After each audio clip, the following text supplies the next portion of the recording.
Happy Glass Family! Happy Glass Family! Glass Family! Happy Glass Family! Glass Family! Happy Glass Family! Glass Family! Happy Glass Family! Happy Glass Family!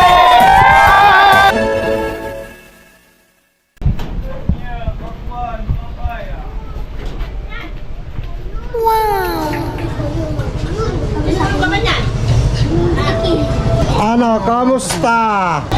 Ano yung sa buhay mo, Jonathan? Ha? Ilang araw ka na dinaligo? Naliligo ko lang, pang ano na ngayon, pang-apat na ata ngayon. Naliligo ko lang wala kuya, pati si mama eh. Anong araw pa yun eh? Oo nga, pangatlo na ngayon. Ano na, kamusta? Nakilo ko na. Simod-simod ba? Butsus! Kaya yung mga video mo sa ano, sa Facebook, lahat nanonood ako sa'yo. Maganda yung probation mo dun. Sa Facebook, nanonood ka? Sa kay King Body. Maganda sa'yo konti, yung probation mo. Saan kayo galing ngayon? Kaya pa kami rito eh. Hinintay namin magising ka eh. Hindi namin kayo sinagabal. Maaga pa naman eh. Tsaka wala namin gagawin. Naghintay lang kami. Kaya naman nagmamadali. Tsaka yung Facebook ko, ano, naghahang. Parang hindi na ako makapanood ng Facebook. Oh, huwag ka na mag-cellphone, ibig sabihin nun. Ngayon, kung may balik na sa sabi na TLB, mag-iikot. Ngayon naman, talaga nag-iikot talaga kahit malakas ang wifi dito. Hindi na ako makagamit ng ano, Facebook. Bakit? Naghahang eh. Yung parang nag-aar. O baka pati si Facebook ayaw na sa'yo. Tsaka yung TikTok nawawala. Yung ano, YouTube meron pa rin. Yan nga po pala mga kapamso, mapagpalang araw po sa ating lahat. Ako nakapag-intro tuloy dahil sa'yo. Kaya gising lang po. At dito nga pala sila Jonathan, no? Kanina pa raw sila rito, maaga. Nga, may respeto kami, hindi kami ng bulabog eh. Naghintay lang kami ng Buti nga, ipapabarangay kita pagka ano, ako magpapabarangay sa'yo. Kaya wala naman gagawin, naghintay talaga kami. Saan kami yung ngayon, pahinga kami. Ay nga, parang pagod na pagod ka. Hindi, pupuntahan kami sa doon, nagmamalimos kami ron. Mabuhay lang para makakain Ba't ka lang. kasi namamalimos? Lagi umiyak na nga yan. Hindi nga maiwanan eh. Lagi nang gusto sumama eh. Eh, ang paraan dyan, lagi kami magkasama eh. Ako nga, tapos laging ganito nga. Eh, wala na ron. Magkano na kami dyan, magdadalawang buwan na ata kami dyan. Balik sa dati. Sino may kasalanan? Wala akong kasalanan doon. Sino may kasalanan? Wala. Binibigyan kayo ng bahay, hanapan kayo ng bahay, binila ng mga gamit. Anong ginawa mo? Yung gamit, kasalanan ko. Binenta ko. Pero yung sa bahay, wala akong kasalanan doon. Anong kasalanan? Di mo kayo Okay, namin pinapaalis ko eh. Yung gamit namin ko, kasi binenta ko. Totoo yun. Pero yung bahay talaga, wala akong kasalanan doon. Di mo kayo pinapaalis ah. Pinalilipat lang kayo kasi ayusin yun. Eh, di ba isang buwan lang kami doon sa tinira namin? Ah, Oh, tapos isang buwan na, o lilipat ka uli doon. Sa may butigan niya, marami siyang gawain doon ng mga kalakal. O sa kami lalagay, ganun din, babalik din kami sa arsada. Eh tapos, yung umalis kami doon, next week paro sa linggo pa daw gawin. Ganun din, pagpatak ng isang linggo, aayos din kami doon sa tinira namin. Parehas lang din. Oh, hintay mo pa, buti nga kami. Hindi kami mahirap kausap eh. Umamaalis na agad kami. Eh, yung iba nga mahirap kausap. Ay, Ben, andyan pa rin kayo. ikaw hindi ka mahirap kausap. Hindi nga, buti nga, umayos na agad kami kasi naman magkikipagawa pa yung may-ari. Eh, hirap niya paalisin. Andiyan pa kayo. Buti nga, nauna na kami umalis bago sila magsabi. Eh doon, isang buwan lang kami. Dito naman, makita mo yung tambakan niya dyan. Puro maraming gamit sa kami lalagay. Ay dito, ginagawa pa, matagal pa. Di balik kami sa karsada uli, parehas naman din. Kaya nga wala akong kasalanan doon sa bahay. Tsaka ang kasalanan ko lang yung gamit lang. Binenta ko lang yung gamit, kasalanan ko. Kaya napapanood ko yung mga videos mo. Nasa probinsya pa lang ako, napapanood ko. Ano yung pangarap mo? Magkalupat bahay? O yung wala nang lipatan talaga. Matibay ka rin na. O nga, wala, Anong ginagawa mong paraan? wala pa nga ang paran. O, anong gagawin mong paraan kung gusto mong matupad yung pangarap mo? Wala sa ano ko, pinagpagulang ko din talaga. O kaya nga, anong ginagawa mong paraan? Magsisimula pa lang nga eh. Magsisimula pa lang kailan? Napakahirap mo kasi kausap Jonathan eh. Puro ka pangako. Wala naman si Team Buddy. Abis lang pa naman Wala na. ni Buddy. Nilalaglag niya ako pababa eh. Wala na. Kahit ako, ilalaglag na rin kita. Makulit ka kasi. Ang tikas ng ulo mo. Puro ka pangako. Kasi yung vlogger kasi, di ba siya nagdadala? Siya rin magsasabi kung ilalagla. Itataas ka, ibababa ka. Hindi ah. Ginagawa niya kasi. Ina-upload lang naman kung ano sinasabi mo eh. Ikaw naman naglalaglag sa sarili mo. Hindi. Siya Oh. rin nagsasabi ng ganun. Parang Oo. kinakampay niya rin yung nanonood. Kalukuhan mo, Si Jonathan. Buddy. Eh siya nagbablog eh, siya nagdadali. Asan yung mga damit mong napakagaganda? Binigyan ng sponsor. Siya na rin yun. Bininta na rin. Eh ito, Ano yun? ba't may natira pa? Bininta mo na lahat. Huwag kang Ayan. magtira. Wala na akong suti. Oo, wala akong susuotin. Bigyan ka ng gamit mo, bibenta mo. Yung nga, sinabi na nga ako ni Kuya. Marunong ka rin pala mag-isip na wala ka nang susuotin. Wala na, lalas na yan. Wala na, Jonathan. Tumatanda ka na. Ilang taong ka na? 51?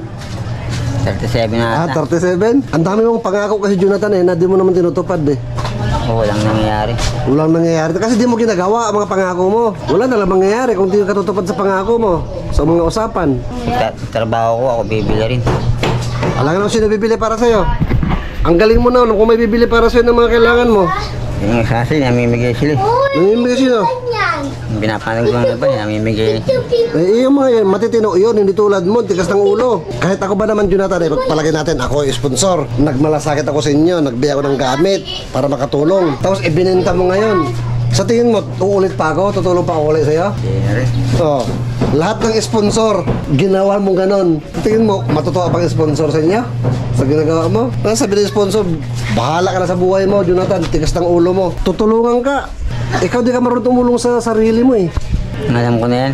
May nalaman ka pang papangarap-pangarap na lupat bahay, wala ka namang ginagawang paraan. Wala nga eh. O, wala nga eh. Huwag ka nang mangarap pagka ganon. Nangarap ka pa rin. Wala akong pangarap. Oo. O, di, walang pangarap, wala nang pangarap. Jonathan, ang taong walang pangarap. Hindi ako nagsabi niya na, ikaw. Wala nga akong pangarap na. Oo, wala pangarap. Ang pangarap, wala namang bayan. Walang may ano. Kasi di ka nagtatrabaho. Kaya nga. So, kaya nga eh. Hirap mo kausap. Sinilasin kita eh. Kararating ko lang dito sa Caloocan. Si Jonathan agad bumungad sa akin. Ha? Pambihira si Jonathan. Asan na yung dating Jonathan Pogi? Wala na. Wala na nga eh. Nakita ko ngayon, tumutulong din pala yun. Sino? Alam mo na yun, namimigay rin pala ng mga grocery. Sino? Panood ko sa video. Sino? Sa gabi lang ko napanood. Alam mo na yun sino. Hindi nga eh. Alam mo na yun. Mapapaamok na naman ako. Si Okray. Hindi ako nagsabi niyan, ikaw ah. O bakit? Ano masama doon? O di, tumutulong naman talaga si Madam Okray. Sa vlog niya, vlog. Oo, Akala ko ano yun, nag-charity rin yun. Pati nga sa'yo, nag-sponsor sa'yo yun dati. Hindi ko kasi alam. Kasi makulit ka. Kahit ako nga eh, malapit na kita chisnilasin eh. Sana, ganun din dapat. Marami na itulong. Maraming tumulong sa inyo dati, di ba? Nagsimula na eh. Dami na ng sponsor niyo eh. Kaso walang napakakulit mo. Sino hindi magsasawa sa ginagawa mo? Tutulungan ka, bibigyan ka, dami mo pang reklamo. Pinaghingi ko rin si mama ano. Ginagamit ko rin sa hindi niyo kami ginagamit yan. Ha? Ginagamit ko rin sa paglimos. Oh, Eh, paano kami mabubuhay kung di hingi yan? Ako naman tumutulak, hindi man ako humihingi. Siya humihingi, siya binibigyan. Tsaka hindi man ako binibigyan ng mga tao lang naawa, kay mama lang. Tsaka hindi ko kasalanan yun. Tumutulak lang ako, sinusunod ko lang. Para makakain niya kami dalawa. Siyempre kakain din ako, eh, nagpapagod ako eh. Kasi sabi naman ni Buddy, ginagamit ko rin sa panghingi. Eh, Fly, kinakampay niya rin yung ano eh. Kinakampay niya rin yung poster tsaka nanonood eh, kaya sa akin. Nakadalawang balik ako doon. Eh dati hindi naman siya ganun sa akin. Eh siya nagbablog eh, dapat sinasabi niya hindi ganun.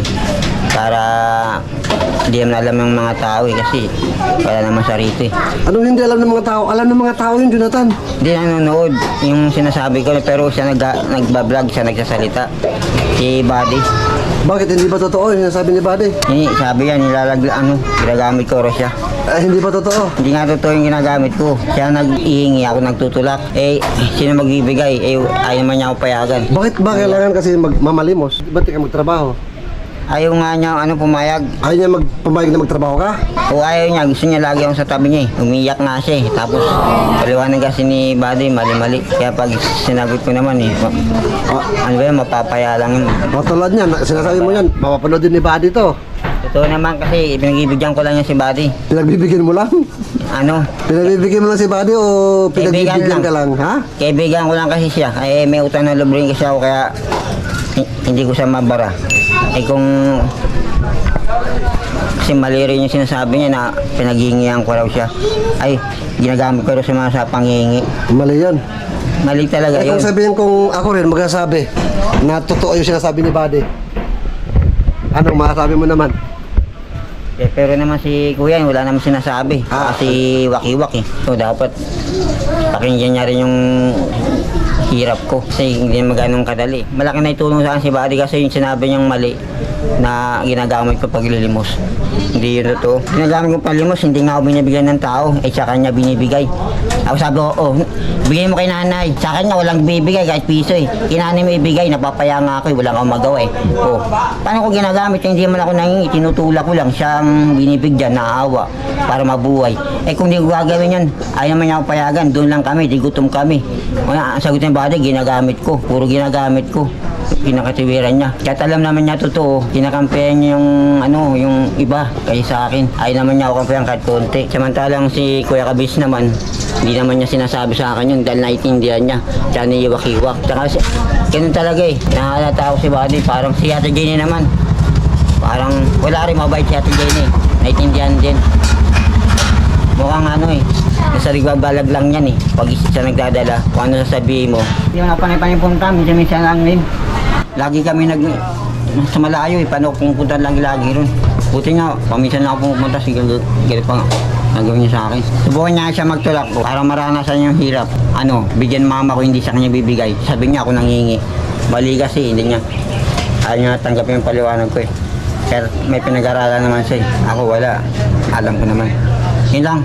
Balik tayo sa dati, yung tapos na yun, kay Buddy. Yung sabi mo tinitira namin doon. Yun. Wala na rin yan, tapos na rin yan. Mga ilang buwan na, magdadalawang buwan na kami nandyan. Yung kila Kuya naman, babalik na rin kami doon, hintay ko lang yung wheelchair. Wala na eh. Kailan kayo huling nakita ni Buddy? Yung nakaraan nyo, ay 2, 3, 4, 5. Yung panlimang araw yun, tagal na. Nasa probinsya uli siya. Bumalik ka ata, nakanapan ko yung video niya. Binati rin ako, tsaka kasi dyan. Ganun. Okay naman yung bati niya, kaso yun lang. Alam ko yun, napapanood ko yung ganun. Pag mabuti ginagawa mo, pupurihin ka, tapos wala kang bati. Baka bigyan ka pa ng marami. Pero pag ganun, wala. Alam ko yun. Di ba nung una, ganun ang nangyayari na sa'yo? Kasi mabait ka nung una na eh, okay na eh. Oo. Kaya dami na nag-sponsor sa'yo, dami na nagbibigay. Kaso, ano nangyari? Anong ginawa mo? Dandan mong binenta mga gamit. Wala na, nasira na. Wala na nag-sponsor ngayon. Nga pala mga kamusto, sa mga hindi po nakakakilala kina Jonathan at Nanay Marita. Ito po si Nanay Marita, naka-wheelchair. Ilang taon na si Nanay Marita? 62 na tayo. 62 years old. Sa daan lang po sila nakatira ngayon, kalye. Sa gilid ng daan na tutulog sa sidewalk. Walang matuloy ang bahay. Asan mga damit mo? Wala na rin. Meron ako dyan, isa na lang. Isang short. Ito na lahat ng nila. Oo. Yan lang. Pambira ka doon na rin. Ito, binigay ito kahapon eh. Sino nagbigay? Yung nakakosi. Yan, binigay yan. Nagbigay ng noodles daw sa kanya kahapon. Saka ito. May kape ka pa dyan. Ay, kape ba yan? Kape, noodles. Ito na yung mga baro ko. Yan, saka ito. Buti, may natira ka pang damit. Pati kay mama, 3 yung duster. Buti nga, may damit ka pang natira. Di mo pa bininta lahat. Wala na eh. Yung dati to, yung sinusuot ko. Kaya, yung mga lumang-luma pa yan, noon pa yan. Oo, yung dati. May mga nagbigay sila ng mga gamit, wala na lahat, bininta mo na lahat. Nakikita rin kasi yun eh. Buti nga, inaamin ko kasi nakikita din na wala na eh. Saka alam naman nila na eh. Hindi ka rin pwedeng itanggi yan. Alam naman nila binibenta ko na eh. Kasi mag-sinaring pa ako. Buti nga, inaamin ko na nga eh. Tinatanggap ko na kasalanan ko na eh. Yun talaga po, wala akong masabi eh. Panalo kayo doon. Yung ito, pinagamit sa mama. Hindi kayo panalo doon, mali kayo doon. Yun lang. Kasi ano mangyayari talaga, mali kayo doon. Na ginagamit ko si mama. Yan ang mali sa salta, ginagamit. Pero yung mga iba, perfect tayo doon. Nga po pala mga kapams, no, marami akong nabasa sa comment section na sa probinsya pa lang ako o kahit noon pa na may mga comment na huwag niyo tulungan yan, sinungaling yan, backfighter yan, kasi habang tinutulungan niyo yan hindi gagalaw yan. Mga kapams, wala po naman po kami naitutulong kina Jonathan, sa totoo lang po wala po kaming kakayahang tumulong kina Jonathan, kaya wala po kaming naitutulong. Sila Jonathan pupunta lang po rito para bumisita sa amin kasi magkakasama rin po kami, matagal na magkakakilala. Kung may naaabot mo po kami pagkain man lang sa kanila mag-ina, pampatawid gutom lang po nila yon. Kaya sana po maintindihan ninyo mga kapams, no? Wala po kaming naitutulong kina Jonathan. Yun po ang totoo. Kung may niaabot man kami sa kanila nitong mga nakaraan noon, galing po sa inyo yun mga kapams, hindi po galing sa amin yun. Ito lang po talaga, pupunta lang sila Jonathan dito para pumasyal sa amin. Tama po yun. Kakilala namin ni Kuya Renji dati. Kila Kuya Kabisnes eh. Kasi wala pang ibang pupuntahan ng mga to, walang ibang papasyalan. Kakilala kami. Para malibang-libang din si Nanay Marita, makapag-ikot-ikot. Yun lang po. At syempre, bilang tao, mga kapams, no? Alam namang ipagtabuyan namin po sila Jonathan at Nanay Marita. Kapwa-tao natin mga yan. Kaya sa abot po ng aming makakaya, mapaabutan kahit ng panlaman lang ng sikmura man lang, binibigyan po natin. Tsaka si Nanay Marita ho talaga yung Tulungan nila. pupush kay Jonathan para umalis, ikot, punta tayo doon. Wala pong nagawa to. Wala nga akong kahit pagod na nga ako eh. Sinusunod ko lang siya. Alam ni Kuya Renji yan, tsaka nila Sir Wakiwak, Kuya Kabisnes. Titikim ba din makitalam. Wala talaga, nagbabago na sa akin. Parang ayaw niya tanggapin talaga. At yun po ang reason kaya ayaw ni Nanay Marita na malayo si Jonathan sa tabi niya. Oo, tsaka natatakot baka anong mangyari sa akin. Napakahirap po mga kapams, no, na Umiiyak yan, gusto niya lagi kami magkasama eh. kahit kami, di namin alam kung anong saan kami pupisto ito kay Jonathan. Din niya po si Kuya Kabisnes. Hanggang ngayon, kasi naintindihan ni Kuya ang sitwasyon nila Jonathan. Naintindihan namin na nandito sa palibot kung anong sitwasyon talaga nila. Oo, nakakainis ho talaga to si Jonathan. Nakakainis, ang sarap sinilasin eh. Nainis din ako sa sarili ko eh, nagkita ko. Pero sa sitwasyon po, mga kapams, no? Wala po tayong masabi. Napakahirap po talaga ng sitwasyon nila. Yun nga po, walang magawa si Jonathan kundi itulak si Nanay Marita. Kasira-sira na nga eh. Kahit hirap na hirap. Kasira-sira na nga yan, tinutulak ko pa. Wala na palang ano to. Wala nang guma yan. Yung ito, lapad na nga ito, hindi na nga malagyan ng guma eh. Yun naman, iba na gulong yun, pinalitan ko na lang. Hirap talaga itulak niyan. Oo, mabagal lang. Pero akalis yung maandar. Tapos napakalayo pa po nitong sa amin mula sa pinanggalingan nila. Pesis saka PES 5. Ganda lang ako. Pero kahapon, mas malayo pa, lagi-lagi pa yun. Bagong boom. Yun talaga mga kapam. Yung paghihirap ko sa mama ko sa pagtutulak. Kasi wala akong magawa, tsaka kailangan gawin. Wala namang ibang gagawa, kundi ako lang. Tsaka sabihin nila na ako ganon. Hindi naman totoo yun. Kasi hindi naman nila nakikita sa personal yung buhay po namin, buhay ko eh. Tsaka kung anong paghihirap ko dyan. Pumunta sila rito tapos tanaw nila yung tula ko, malayuan. Makamaniwala sila, maraming nga naawa sa mama ko sa akin, sa amin. Buti nga di mo iniiwan si Nanay Marita eh. Saan kaya niyan mo ngayon? Mabalik ko sa kami. Okay naman kayo doon? O sa lugar namin. Uwi. Balik namin. Nay, biscuit na ya. Dinero akong gas. Biscuit. Parami pa kayong biscuit Malaki. Ano? Uwi na ako. Ano kaya? Uwi na pa sila mga kapams. Okay na yung cellphone mo ha, naayos natin. Salamat ka. Ayos sa Facebook. Yung mga panood eh. Kasi nagluloko po, di mabuksan yung Facebook niya, no? Ganun pala yun. Ayan, naayos natin. Tubig para may tubig sa daan. Ang init-init Jonathan, pambihira. Nanay Marita kasi, kung saan pupunta eh. Kahit mainit. Nay! Hindi pa naliligo. Ito, pambihira. Oo, hindi. Nakakaliligo lang din yan. Kaliligo ilang araw na. 4 na araw ng tatlo. Ingat. Salamat ka. Birang gulong yan, no? Ano talaga? Ayaw nang umiikot. Asan yung payong niya? Wala na rin. Sige. Sige, ingat. Sa gilid-gilid lang kayo, ha? Wala man lang talukong yan. Nawala na yung payong niya. Sira na. Oh, love, good morning. Dumating sila Jonathan, eh. Kaya nga po. Umuwi na rin. Paalam na. Okay naman na sila. Kasi naman napabatang ng biskwit tsaka konting Hindi natakot sa si Jonathan. hindi naman takot sa akin. Napabot natin ng biskwit, tubig, tsaka kung ano-ano pang mga makakain nila, matititsa nila sa daan. Ano ba kasi ako naluto eh. Kaya ayun. Sa abot lang po na makakaya. Ano po mga pams? gusto rin po natin na ibigay kung anong mga pangailangan ng kapwa-tao natin, may hangganan po ang kakayahan natin. Hanggang dyan lang po at tuloy-tuloy lang po tayo. Spread labang araw-araw. Good vibes araw-araw. Araw-araw, dito lang po yan sa... Elderbox Family! Yay! Bye-bye. God bless us all.